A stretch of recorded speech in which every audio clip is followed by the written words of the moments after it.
Hi everyone, it's Monique, and I want to take a sec and go over the second half of those early childhood slides with you guys.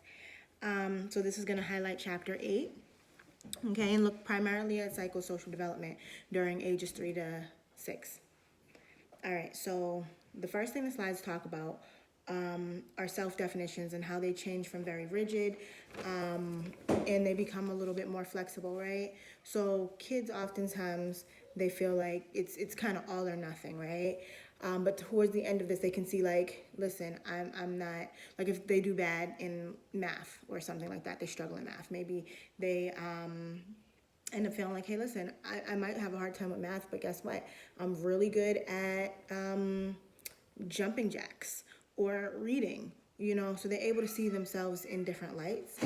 Another aspect that is changed is you start to regulate your emotions a little bit better at that age. So understanding different types of emotions, such as like pride, shame, guilt, the ones that evaluate themselves, right?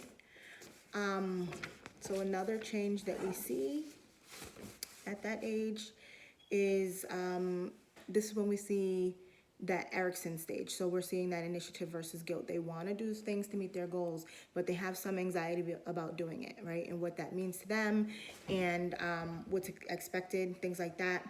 Also, gender identity development is starting to develop, right?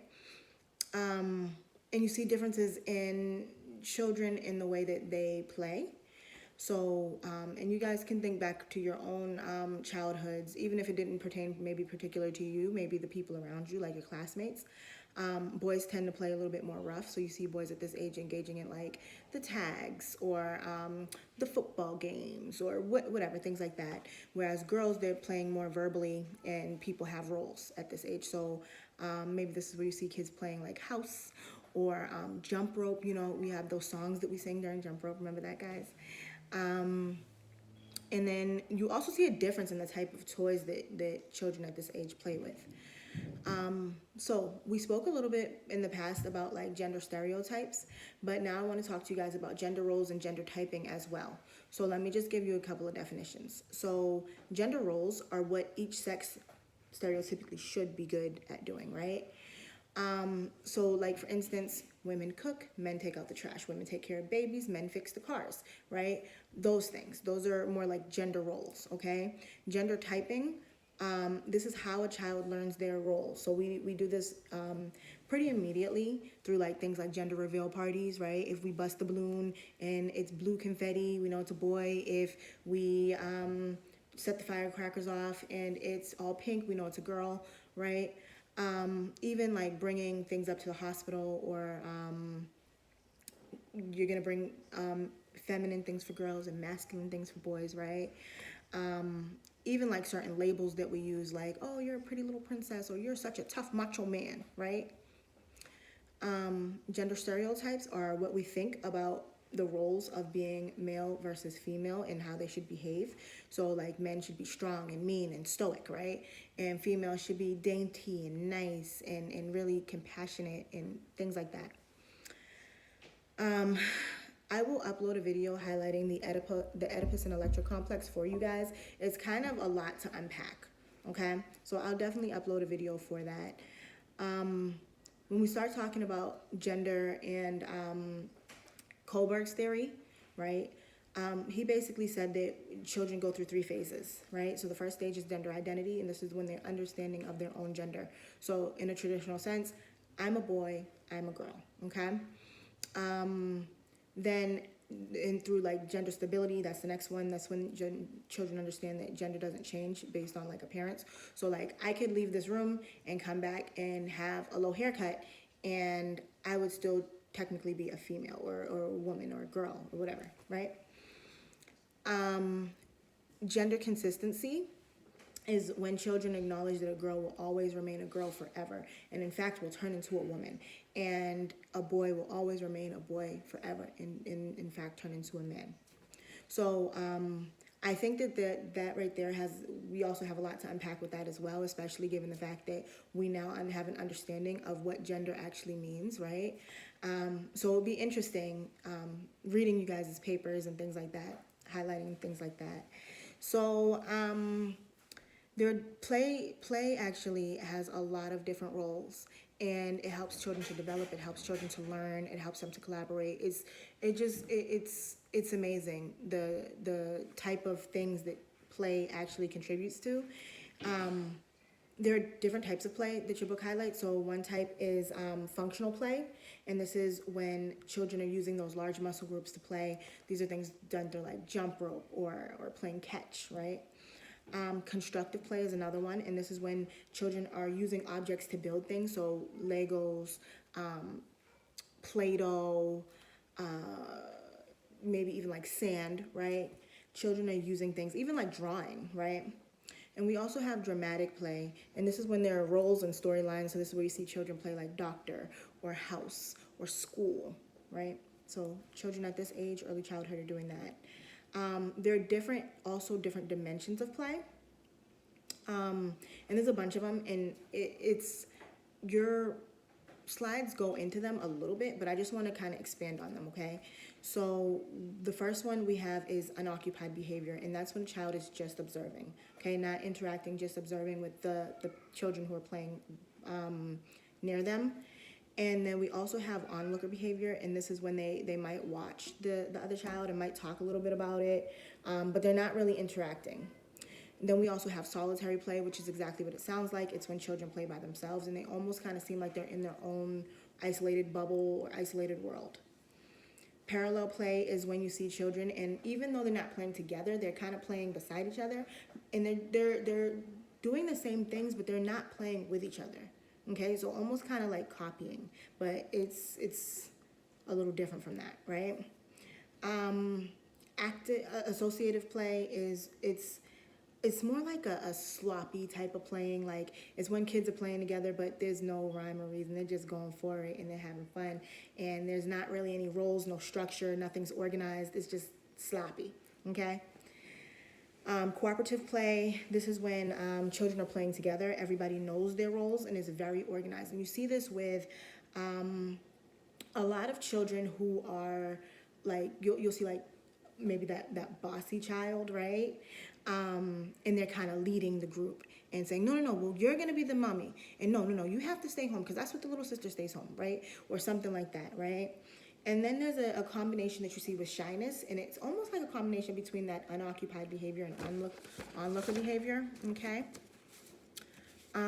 So we talk about discipline as well, and I'm going to get into a few of the strategies that we talk about in the slides and in the book.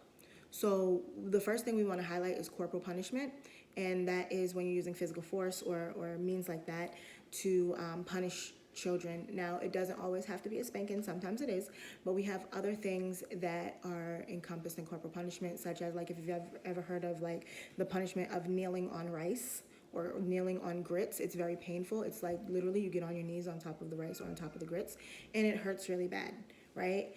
A form of corporal punishment, or like in my home, my kids are old, so there's no spankings or anything like that. But instead, what we do is exercise time. You guys want to act up? All right, great. Give me some burpees, Let's do some wall sits, things like that. A form of corporal punishment, but not necessarily spankings. We also have what are called inductive techniques.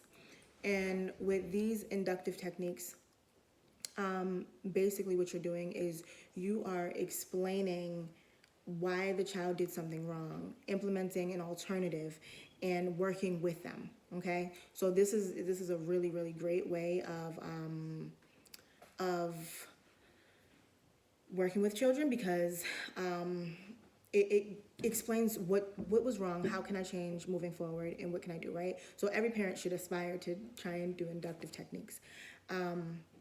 Power assertion, a lot of times this falls under the category of corporal punishment, but essentially it's through means of like threats or maybe even like sometimes spankings or something like that, my way or the highway type deal. And then there's also what is called withdrawal of love. And with this, you see parents taking things away. It's not necessarily, it sounds really harsh, but they're taking things away from the children. So guess what? Now you can't use your Xbox, you know? Or guess what? You wanted to go to the movies this weekend, you can't go, right? So things like that, or even just that timeout, right? That children often have to engage in when they're not acting right, right? So, and sometimes it could be even like the silent treatment, like, okay, I'm just not talking to you, or, you know, things like that. Now, there are also, what I want to highlight about discipline, and actually the next segment that we'll be talking about, which is parenting styles, is that there are a lot of cultural differences, and it's important to take those into account. It's super important. So like I mentioned before, kneeling on rice or grits is okay in certain cultures. In our culture here, it's not okay and it's not accepted. You know what I mean? So you got to be very aware and very careful, especially I know a lot of you guys are going into the health careers field and a lot of the helping fields, right? So just be mindful of that. A lot of times education is the key. Same thing with parenting styles. There's a cultural bias that says that authoritative parenting is the best type of parenting, but every time I teach this class, it's usually students who come from either African or Asian backgrounds who are like, wait, my parent didn't fall into that. My parent was great, and this, that, and the third. Take into account, we're talking cultural here, okay? So we have authoritarian, and this is the type of parent who is very, very strict. It's my way or the highway. They're taking no losses. Like, it just is what it is. They said it, so it goes, right? They're very, very demanding and not really supportive of the child's perspective or their thoughts or anything. It's just like what they say goes. Then you have authoritative, and this is the type of parent who is a little bit of both. So they're kind of supportive and kind of demanding, right? So they are going to say, okay, well, I support your dreams, but you need to do this, right? Or let me explain to you why such and such and such and such. So these are the type of parents that are using a lot of inductive techniques, okay? We also have permissive parents, and these type of parents are the type of parents that will allow for children to engage in behaviors because the child wants to. They're super supportive of the child. So if that child wants to wear a tutu and go to church, like that parent is gonna be like, okay, cool, that's what makes you happy. Like I have a cousin who's permissive, and she used to allow her daughter, who is an amazing artist now, to color on the walls. And I said, what are you doing? I said, well, that's what she wants to color, right? And I said, well, what are you going to do when it's time for you to move or when you don't want it there anymore? Like, what's going on with you? She said, I'll use a magic eraser and I will paint over it. And I said, oh. And now this child is actually an amazing artist. Just started tattooing, like just very, very artsy-fartsy, you know? So, I mean, it's kind of cool the way that works out, right? But at the same time, was not very demanding in terms of those strict boundaries and things like that. The last one is called uninvolved or neglectful, and these are the type of parents that you see a lot of times. The name, the title, uninvolved or neglectful, I think it's a little more harsh than what it is. These are these type of parents, the type who sit on their phone and they're scrolling, and the child says, well, I'm hungry. And they say, that's your brother. Or they say, oh, I need such and such. Leave me alone, I'm busy, right? Those type of parents who are more focused on themselves. They're not really supportive or demanding when it comes to like those type of challenges in parenting. So as you know, this early childhood stage, children are coming out of that toddler stage where they are just something, right? So a lot of times we see with children in early childhood, they become aggressive. They are not, sometimes they're selfish, right? Those toddlers, like we always talk about the terrible twos, right? And they're you know, crazy, right? So one thing that parents want to highlight is, how do I promote altruism and pro-social behavior? Now, what am I talking about when I talk about that?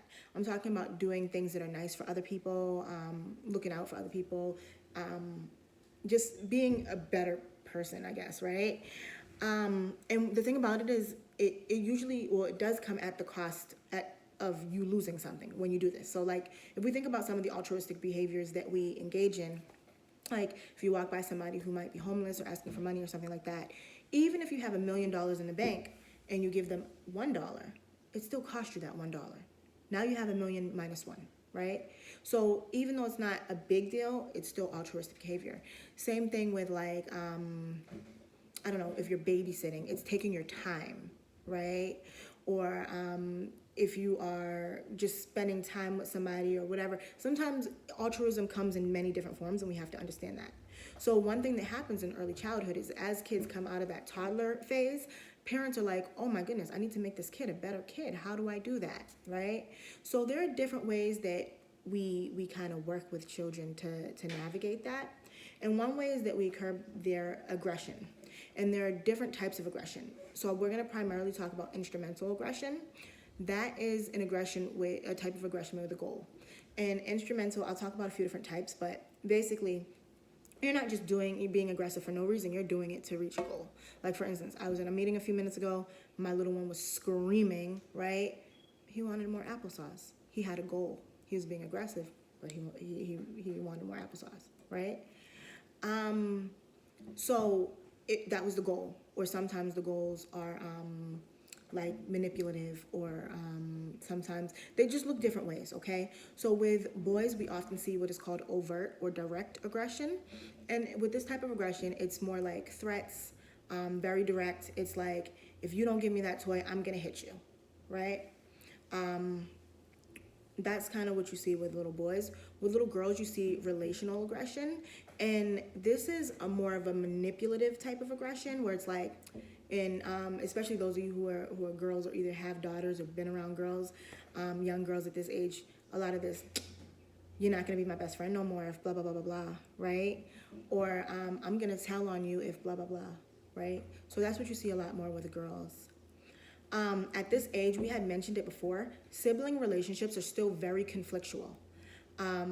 But it's normal in that dynamic. We bring so much more to the table than just conflict. So they have like companionship, influences on each other. They're teaching each other. There's like a lot of affection, and they're sharing interest, right? So the relationships they build on one another. And with only children, there's this horrible like thought that only children are like these terrible, selfish people who can't get along in the world.